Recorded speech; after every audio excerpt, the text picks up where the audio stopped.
కానీ చంద్రబాబు నాయుడు అండ్కో ఏదైతే ఒక టీం ఉందో గత ఎన్నికల్లో మీరు చూసారు 2014లో వీళ్ళు కలిసి వచ్చారు.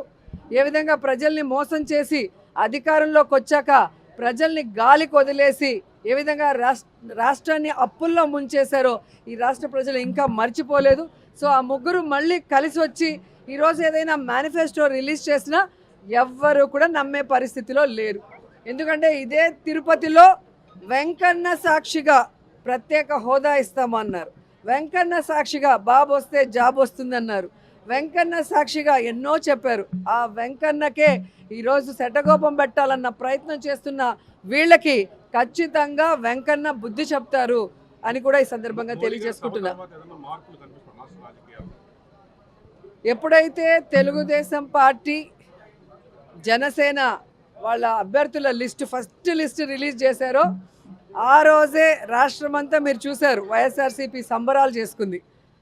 అంత ఏమంటారో అంత పేలవంగా ఒక candidate list Telugu Desam Janasena release చేయడం జరిగింది. మొన్న ఈ ముగ్గురు కూటమి ఏదైతే ఉందో బీజేపీ తెలుగుదేశం పవన్ కళ్యాణ్ మీటింగ్ జరిగిందో దాంతో అందరికీ అర్థమైపోయింది 175కి 175 వైఎస్ఆర్ కాంగ్రెస్ పార్టీ రాబోతుంది, మళ్ళీ జగన్ అన్నే ముఖ్యమంత్రి కాబోతున్నారని. ఎందుకంటే ఈరోజు ఈ మీటింగ్కి బీజేపీ వాళ్ళు జనసేన వాళ్ళు అందరూ కూడా బాయ్కాట్ చేశారు. అండ్ సీనియర్ మోస్ట్ లీడర్స్ ఎవరైతే తెలుగుదేశం పార్టీకి పనిచేశారో వాళ్ళు కూడా ఈరోజు సీట్ల పంపకాల్లో ఎంత దూరంగా ఉన్నారో మీరు చూస్తున్నారు. అంటే వేరే వాళ్ళు సీట్ ఏదైనా మారిస్తే దాన్ని ఎంత పెద్ద తప్పుగా చూపించిన చంద్రబాబు నాయుడు ఈరోజు ఏం సమాధానం చెప్తాడు? ఎన్నో సంవత్సరాలుగా తెలుగుదేశం పార్టీ జెండాను మోసిన వాడికి ఈరోజు సీట్ లేదు. ఎలాంటి వాళ్ళకి సీట్లు ఇచ్చారో మీరు చూస్తున్నారు. ఇక జనసేన గురించి అయితే చెప్పాల్సిన అవసరమే లేదు. 24 సీట్లు అన్నాడు, గాయత్రి మంత్రం అన్నాడు, అశోక చక్రంలో పూజలు అన్నాడు. ఇప్పుడు 21కి ఇంకా త్రివిక్రమరావు డైలాగ్ రాసిచ్చినట్లేడు, అది చెప్పట్లేదు. ఆ 21లో కూడా దాదాపుగా 11 తెలుగుదేశం పార్టీ వాళ్ళు, మిగతా వాటిలో మెజారిటీ వైఎస్ఆర్ కాంగ్రెస్ నుంచి వెళ్ళిన వాళ్ళే ఉన్నారు.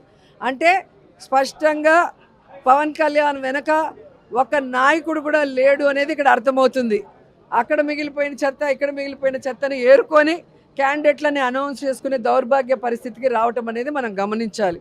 అండ్ ఈరోజు సీట్ల పంపకాలు కూడా కాన్స్టిట్యున్సీలు ఎంపీలు కానీ ఎమ్మెల్యేలు మీరు చూస్తే ఎవరెవరికి ఏం అలాట్ చేస్తారో మీకు పూర్తిగా అర్థమైపోతుంది.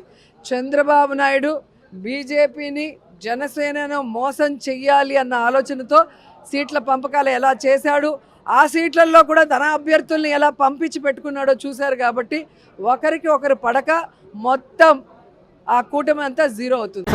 పిఠాపురంలో పవన్ కళ్యాణ్ గారి కోసం ప్రచారం చేయడానికి ఈరోజు పిఠాపురం రావడం జరిగిందండి. ఆల్రెడీ ఇక్కడ నాగబాబు గారు ఆల్రెడీ విస్తృతంగా ప్రచారం చేస్తున్నారు.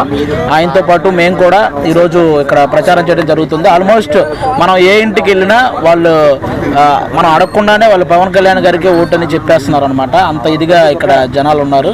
ఖచ్చితంగా పిఠాపురంలో పవన్ కళ్యాణ్ గారికి 1,00,000కి పైగా మెజారిటీ వస్తుంది, అందులో ఏ డౌటు లేదు.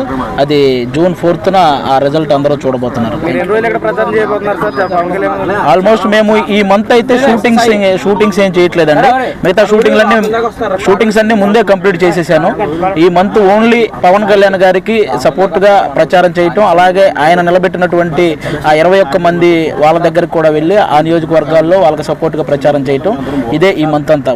వన్ సెలక్షన్ అయిపోయిన తర్వాతే మా షూటింగ్ కూడా అండి. అంతే.